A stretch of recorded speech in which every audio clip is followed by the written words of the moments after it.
Hello बच्चों, good morning बच्चों। आज हम अपना टॉपिक ट्रिगोनोमेट्री का लेक्चर नंबर 2 करने जा रहे हैं और आज हमारा ट्रिगोनोमेट्रिक लेक्चर का दूसरा दिन है। तो मैंने आपको शुरू में बताया था कि ट्रिगोनोमेट्री का लेक्चर का पूरा सीरीज हम लोग बेसिक से लेकर हायर एडवांस तक का करेंगे।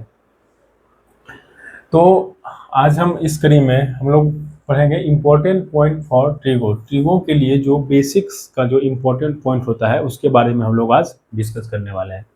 तो ये सभी बच्चे को आते होंगे जो नाइन्थ या नाइन्थ नहीं 10th 11th 12th सभी में क्या होगा, यूजफुल होगा। बट ये बेसिक्स जो टर्मिनोलॉजी है इसको हमें समझना चाहिए। तो पहला टर्मिनोलॉजी है हमारे पास, वो हमारे पास जो टर्मिनोलॉजी है बेसिक्स है कि पॉइंट। तो आप लोग इसे समझते होंगे कि सर क्या पढ़ा रहे हैं, इतनी छोटी सी बात है। बट ये आगे चल के आपको जैसे वेक्टर्स जब 12th में पढ़िएगा, वेक्टर्स 3D उसमें भी, और ये चाहे 9th 10th के बच्चे हो या 10th के बच्चे हो, उसमें ज्योमेट्री एक सेक्शन आएगा, ज्योमेट्री। इसमें भी इस का क्या होता है, यूज होता है हमारा। तो पॉइंट किसे कहते हैं, आइए हम इस पे चर्चा करते हैं। पॉइंट पॉइंट क्या है? पॉइंट इज सिंपली, इसको हम लोग बोलते हैं क्या है, एक लोकेशन है। लोकेशन कहने का मतलब क्या होता है कि मान लीजिए हमने एक डॉट यहाँ इस तरह से किया, तो दिस इज कॉल्ड, क्या इसको बोल सकते हैं हम, इसको बोलेंगे हम लोग पॉइंट। पॉइंट में क्या होगा कि पॉइंट में ना तो मोटाई होगा, ना चौड़ाई होगा, ना क्या होगा, लेंथ होगा। मतलब आप बोल सकते हैं ना लंबाई है, ना चौड़ाई है, ना मोटाई है, तो उसको हम लोग बोलेंगे पॉइंट। दूसरा आते हैं, हम लोग बात करते हैं, पहला ये बात क्या, दूसरा हम लोग बात करते हैं लाइन। आप लोग सभी जानते होंगे कि लाइन क्या है, रेखा क्या है। तो रेखा को हम लोग सिंबॉलिकली जो है, प्रतीकात्मक, हम लोग इस तरह से ए बी, हमने मान लिया कि क्या है, कोई रेखा ए बी है। तो इसमें देखिए, आप देखिए, एक इधर एरो है, एक इधर है एरो। इसका मतलब हो गया कि इसमें जो होगा कोई इंड पॉइंट नहीं होगा। इंड पॉइंट कहने का मतलब होता है कि शुरुआती बिंदु। तो मान लीजिए जैसे हमने ये लाइन खींची, तो इसमें देखिए इधर भी इनफाइनाइट जा रहा है, इधर भी इनफाइनाइट जा रहा है। तो इसका हम लोग क्या बोलेंगे, लंबाई क्या बोलेंगे, लेंथ क्या बोलेंगे, इनफाइनाइट बोलेंगे। मतलब इसका इंड पॉइंट जो है आपको नहीं दिखेगा। आइए तीसरा बात करते हैं, किरण। किरण किसे बोलते हैं? किरण में क्या होता है कि एक स्टार्टिंग पॉइंट होगा, या उसी को आप बोलिए इंड पॉइंट होगा। जैसे हमने बोला, यहाँ पे देखिए, इसको बोला जाता है स्टार्टिंग पॉइंट, या इसी को बोलिए फिक्स पॉइंट। और ये एरो का मतलब है कि ये आगे की ओर बढ़ते हुए जा रहा है, जिसकी लेंथ क्या हो सकती है, फाइनाइट हो सकती है। तो इसमें क्या हो गया, इनफाइनाइट लेंथ। एक लेंथ जो होगा इसका, एक पॉइंट जो होगा, जैसे एक पॉइंट फिक्स हो गया, दूसरा जो होगा वो बढ़ते हुए जाएगा इनफाइनाइट की ओर। तो हम लोग सिंबॉलिकली जो है, इसको हम लोग कैसे दर्शाते हैं, डॉट, एक डॉट यहाँ पे दिए, फिक्स कर दिए, उसके बाद एरो का साइन दे दिए, तो इसको बोलते हैं किरण। लाइन सेगमेंट होता है कि जिसका क्या हो, फाइनाइट लेंथ हो, उसका मतलब कुछ उसका क्या होगा, लेंथ होगा। जैसे हमने किया, एक पॉइंट ए लिया, दूसरा पॉइंट बी लिया, तो ये फिक्स हो गया कि यहाँ पे इसका जो होगा लेंथ क्या होगा। मान लीजिए ये 5 सेंटीमीटर ही है, तो ये फिक्स है, ये क्या है, फाइनाइट लेंथ है, कि इसकी निश्चित क्या हो गई, लंबाई हो गई। तो इसको हम लोग बोलेंगे रेखा खंड। अब उसमें एक टर्म आएगा वर्टेक्स, शीर्ष बिंदु। तो शीर्ष किसे कहते हैं, जिस बिंदु के चारों ओर परिकामी रेखा, परिकामी रेखा कहने का मतलब होता है कि जो रिवॉल्विंग लाइन होगी, किसके चारों ओर, किसी पॉइंट के चारों ओर जो रिवॉल्विंग लाइन क्या करती है, रोटेट करती है, जो घूमती है, रिवॉल्व करती है, उसे हम लोग बोलते हैं शीर्ष बिंदु बोलेंगे। अब आइए एंगल। तो एंगल का डेफिनेशन हमने लेक्चर 1 में आपको बताया था। किसी भी प्लेन में, किसी भी समतल में एक पॉइंट के, एक बिंदु के चारों ओर किसी सरल रेखा के घूमने से क्या बनता है, एंगल का फॉर्मेशन होता है। तो ये आप छोटी पॉइंट है, इसको आप राइट डाउन कर लीजिए। 1 मिनट का समय देता हूं, आप उसको राइट डाउन कीजिए।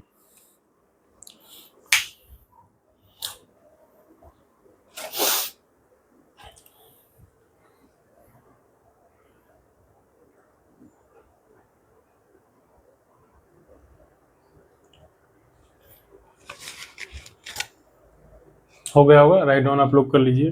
1 मिनट समय।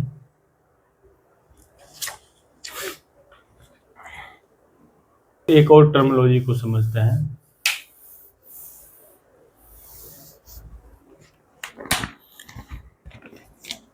एक टर्म आता है इसमें कोटर्मिनल। कोटर्मिनल एंगल क्या होता है? इसको हम लोग बोलते हैं रैखिक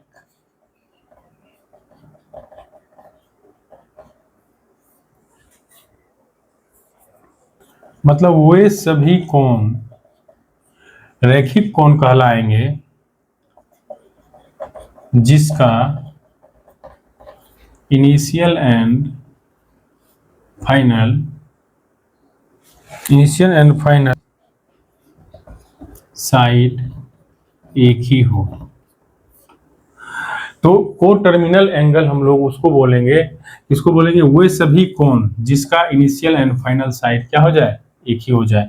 जैसे यही है तो इसमें क्या होगा, इनिशियल और फाइनल दोनों पे क्या हो जाएगा, इसका सेम ही है, एक ही है, तो इसको हम लोग बोलेंगे कोटर्मिनल एंगल। इसको भी आप राइट डाउन कर सकते हैं।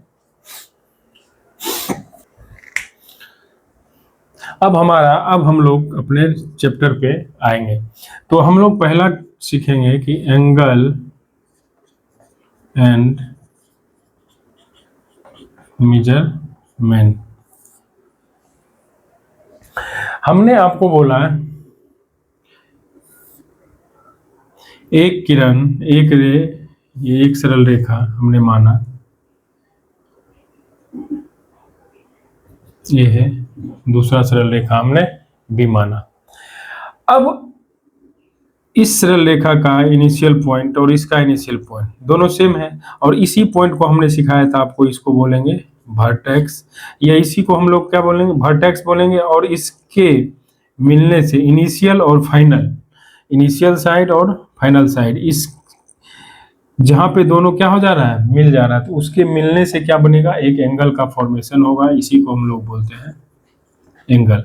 इसको हम लोग बोलते थे इनिशियल साइड, इसको बोलते हैं फाइनल साइड। इसको राइट डाउन कीजिए। हमने माना ये ए है, ये बी है।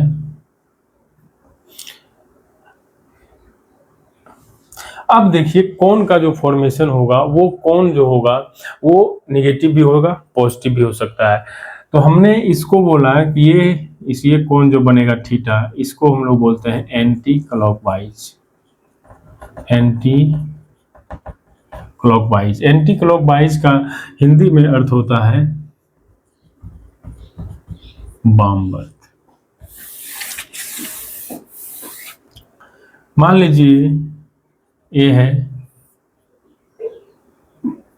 बी है, इस तरह से अगर हम लोग, ये इनिशियल है, ये फाइनल है, यहाँ भी एंगल बनेगा, मान लीजिए थीटा बना, और ये होता है ये क्लॉकवाइज। सी डब्ल्यू का मतलब हो गया क्लॉकवाइज, क्लॉकवाइज का मतलब हो गया दक्षिणावर्त। तो घड़ी की सुई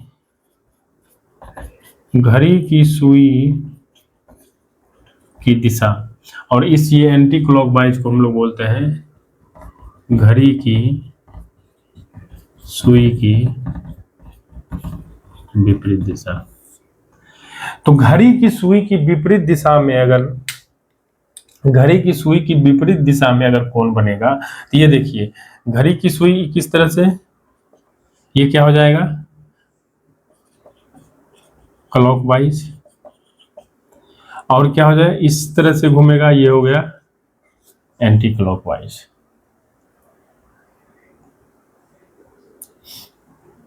तो अब आइए, ये क्या है, एंटी क्लॉकवाइज। घड़ी की सुई इस तरह से घूमेगी, घड़ी की सुई की विपरीत दिशा में अगर घूमेगा तो उसको हम लोग क्या बोलेंगे, वामवर्त, और ये हो जाएगा प्लस। और ये घड़ी की सुई की दिशा में अगर घूमेगा तो ये कोण जो बनेगा वो कोण हमारा नेगेटिव कोण बनेगा। और तो सिंपल एंगल का डिफिनेशन ही क्या है, मेजरमेंट ऑफ रोटेशन। कोण किसको बोलेंगे, कोण बोलेंगे कि आप मेजरमेंट, मतलब कितना चक्कर लगा रहे हैं उसी का जो मेजरमेंट करेंगे, उसी को जो हम मापते हैं, तो उसको हम लोग बोलते हैं एंगल बोलते हैं। अब हमारे 11th में जो सिलेबस है ये इसी का भास्ट, ये ब्रॉड जो है हम लोग 12th में पढ़ते हैं, जेई में पढ़ते हैं, एनडीए में पढ़ते हैं। कोई भी कंपटीशन की दुनिया हो जिसमें क्या होगा, त्रिकोणमिति ट्रिगो पूछा जाएगा, हमारा बेसिक्स यहीं से स्टार्ट होता है। तो अब हमने आपको क्या सिखा दिया कि एंगल का है, लाइन में अंतर क्या है, रेखाखंड क्या है, मतलब लाइन सेगमेंट क्या है, रे क्या है, पॉइंट क्या है। अब हम लोग बात करेंगे इसी से आता है कि मेजरमेंट ऑफ एंगल। तो मेजर टाइप्स, कितने प्रकार के मेजरमेंट होते हैं एंगल ऑफ मेजरमेंट में। तो पहला आता है सेक्साजेसिमल सिस्टम, जिसको हम लोग बोलते हैं सेक्सा। तो पहला आता है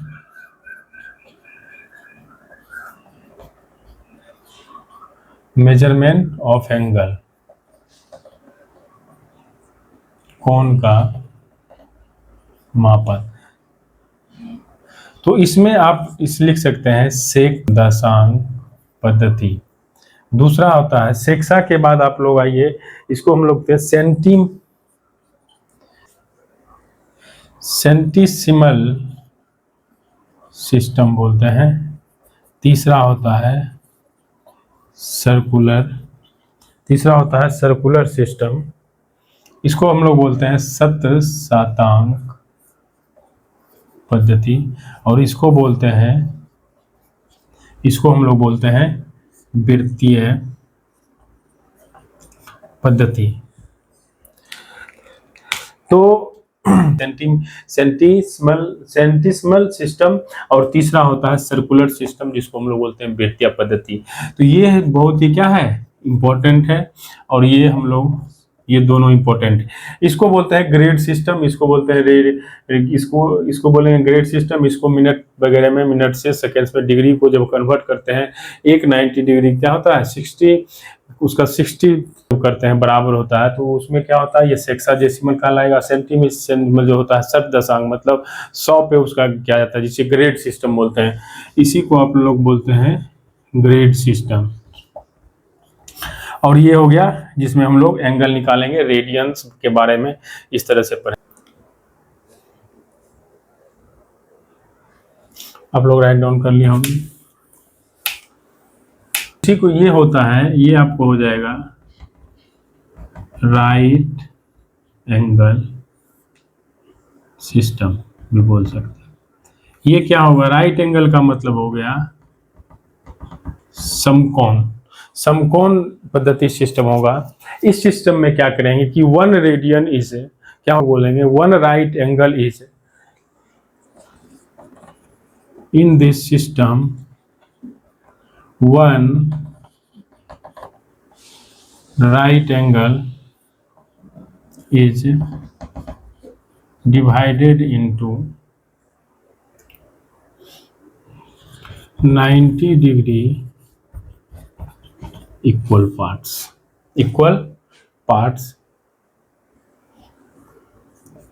and each part is called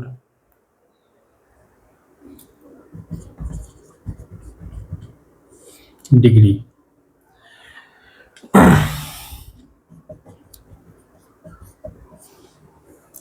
देखिए हम लोग समझाते हैं आपको, पहला जो लिखाया था कि इसको बोलते हैं सेक्साजेसिमल सिस्टम, मतलब इसी को आप लोग बोलेंगे समकोण पद्धति सिस्टम बोलेंगे। इसमें क्या होता है कि इस सिस्टम में, इस पद्धति में एक राइट एंगल को जो होता है क्या किसमें डिवाइड किया जाता है, 90 बराबर भागों में क्या किया जाता है, विभाजित किया जाता है। और प्रत्येक पार्ट जो होता है, यही उसका प्रत्येक पार्ट क्या कहलाएगा, उसका प्रत्येक पार्ट जो कहलाएगा वो कहलाएगा डिग्री में। मतलब क्या होता है, एक राइट एंगल जो होता है क्या होता है, वो 90 डिग्री के इक्वल पार्ट्स में क्या कर दिया जाता है, विभाजित जब करेंगे तो उसको बोलेंगे हम लोग सेक्साजेसिमल सिस्टम। दूसरा होता है सिस्टम। सर्कुलर सिस्टम में क्या होता है, इस सिस्टम में क्या होगा इसके बारे में हम लोग जानेंगे। इस सिस्टम में मेजर्ड इन डिग्री। क्या होगा? Angle is measured in degree, no, radian.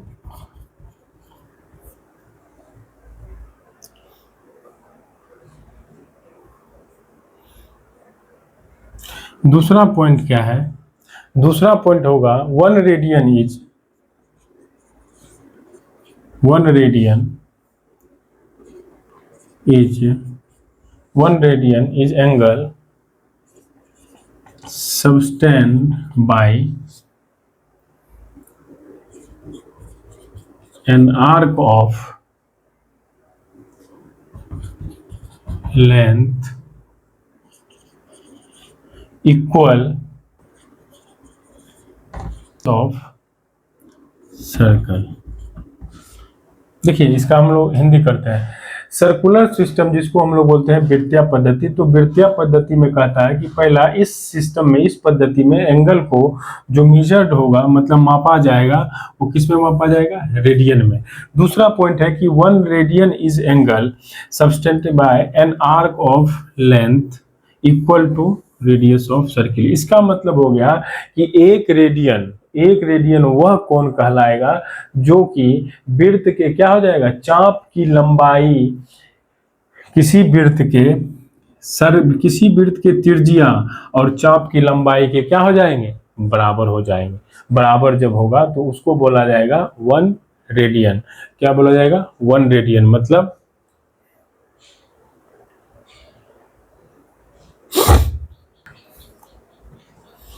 इसको राइट डाउन कीजिए तब तक आप लोग। समतल कोण है जो किसी वृत्त के केंद्र पर उसकी त्रिज्या के चाप के द्वारा बनता है।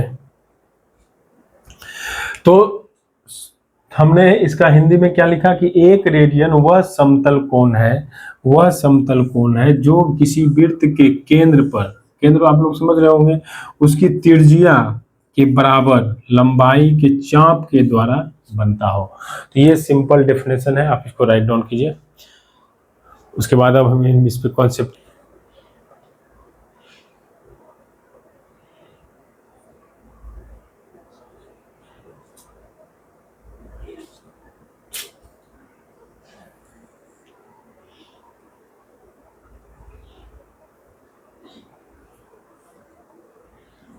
हमारा मेन मकसद है कि जो रेडियन होता है,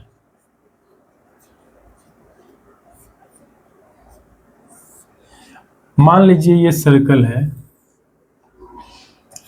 ये सर्कल है, ये वृत्त की त्रिज्या है आर है, इसको हमने सेंटर माना। अब बोला गया किसी वृत्त की त्रिज्या के बराबर चाप की लंबाई, बराबर चाप की लंबाई का, बराबर चाप की लंबाई का, बराबर चाप की लंबाई और त्रिज्या का होना चाहिए। अगर ये आर है, ये आर है, तो इस और इसके द्वारा जो कोण बनेगा, त्रिज्या और चाप की लंबाई दोनों क्या है? सेम है। तो यहाँ पे जो कोण बनेगा वो बनेगा वन रेडियन। हम लोग सिंबल प्रतीकात्मक लिखते हैं, प्रतीकात्मक में कि वन सी, इसका मतलब होता है कि वन, इसका मतलब है एक रेडियन। तो एक रेडियन कितना, कैसे बन गया कि वृत्त की त्रिज्या और चाप की लंबाई क्या होना चाहिए? बराबर होगा। उसके द्वारा जो कोण बनेगा तो वो बनेगा वन रेडियन। अब क्वेश्चन अगर आपसे पूछा जाए length where radius of circle in one radian, question का इसका आंसर आप बताइए कि क्या होगा। देखिए इसको ओ मान लिए, उसको ए भी मान लिए, कुछ और मान लिए, तो वो क्या हो गया, जितना त्रिज्या है और यहाँ मान लीजिए आर क्या हो गया, कहाँ तक चले, आर लंबाई तक में, चाप के लंबाई तक जो चले, और इसके द्वारा जो कोण बना तो वो हो गया रेडियन। अब क्वेश्चन है कि पूछ कर रहा है हमसे कि बताइए कि अगर जो कोण बन रहा है चाप की लंबाई कितना बोल रहा है,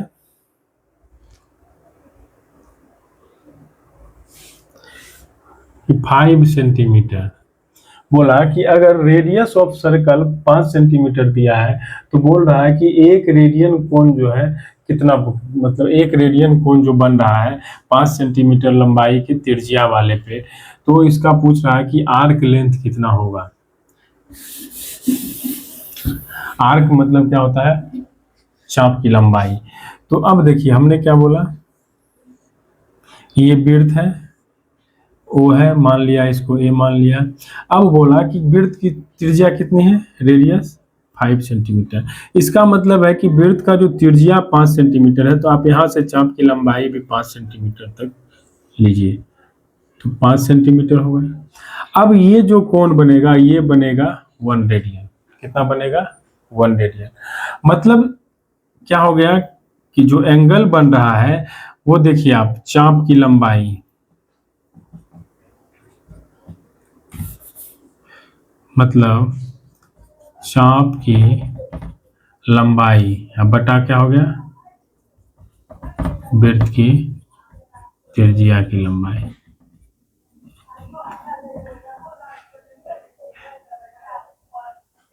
इस दोनों का आप रेशियो अगर देखिए तो क्या हो जाएगा, 5/5, कितना कट का गया 1, और यही क्या बना देगा 1 रेडियन।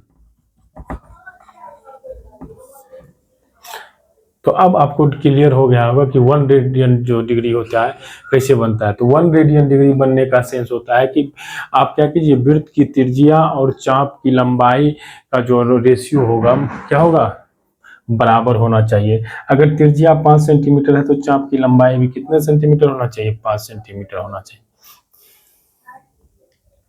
मतलब यहाँ पे अगर थीटा आप निकाले तो क्या हो गया, चाप की लंबाई, इसी को बोलते हैं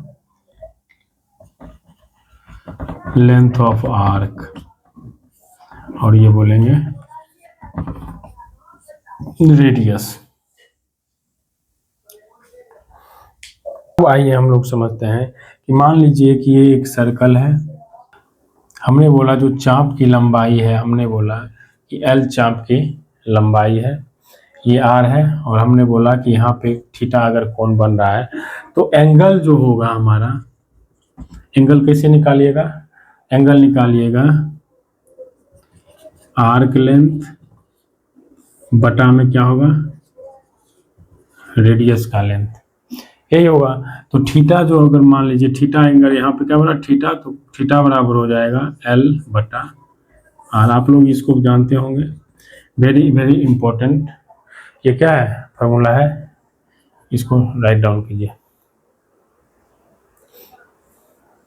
अब यहाँ सवाल आएगा कि सर ये एल बटा आर है तो थीटा को आप लोग क्या बोलिएगा, तो जो एल थीटा यहाँ पे आएगा वो रेडियंस में आएगा, किस में आएगा, रेडियन में निकल के आएगा।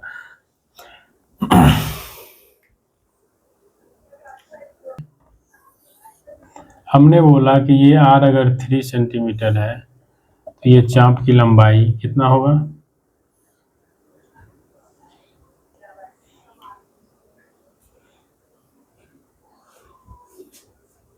ये 3 है तो ये चाप की लंबाई भी 3 होगा, तो ये थीटा बन जाएगा, और यही थीटा बराबर क्या होगा, एल बटा आर, तो थीटा बराबर 3/3, कट कितना आ गया 1 रेडियन। ये समझ में आ गया होगा। तो मैंने आपको क्लियर किया, कॉन्सेप्ट को क्लियर किया कि रेडियंस को आप लोग कैसे समझिएगा। तो रेडियंस को आपको कैसे याद रखना है, तो रेडियंस का मतलब हो गया कि वृत्त की चाप की लंबाई और त्रिज्या की चाप की लंबाई जो होगा वो क्या,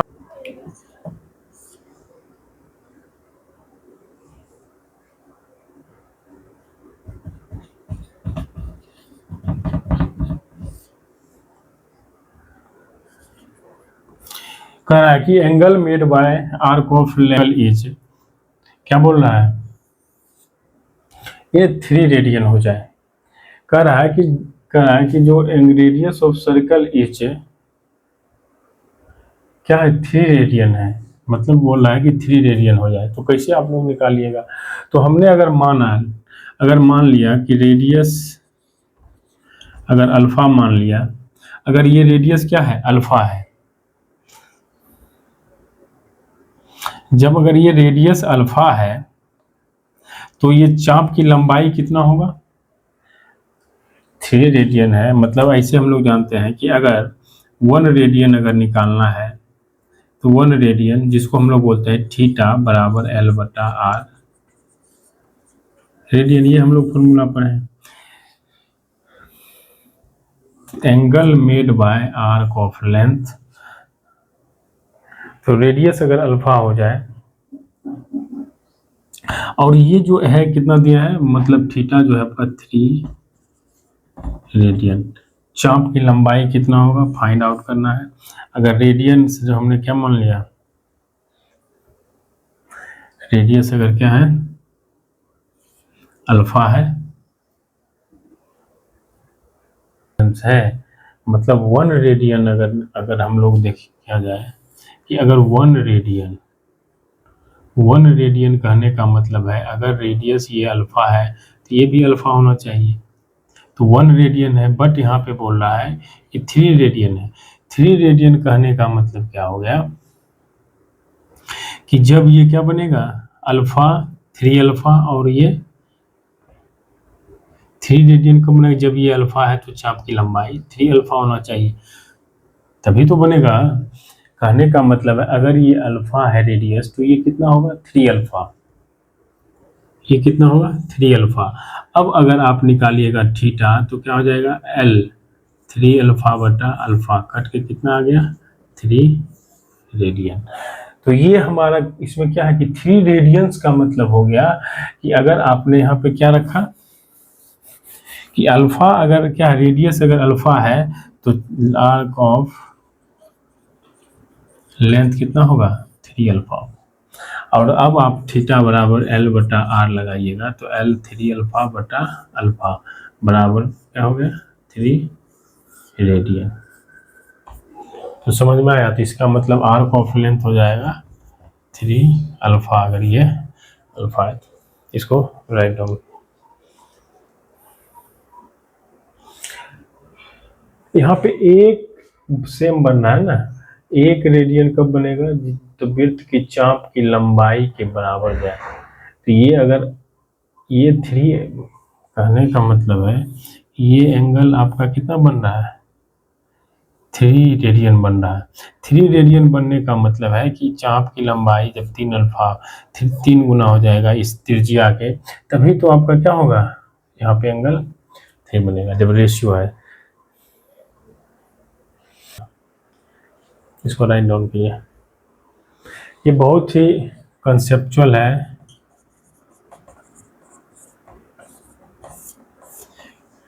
इससे मैंने आपका क्या क्लियर किया, इससे मैंने आपको ये क्लियर कर दिया कि आप रेडियन के बारे में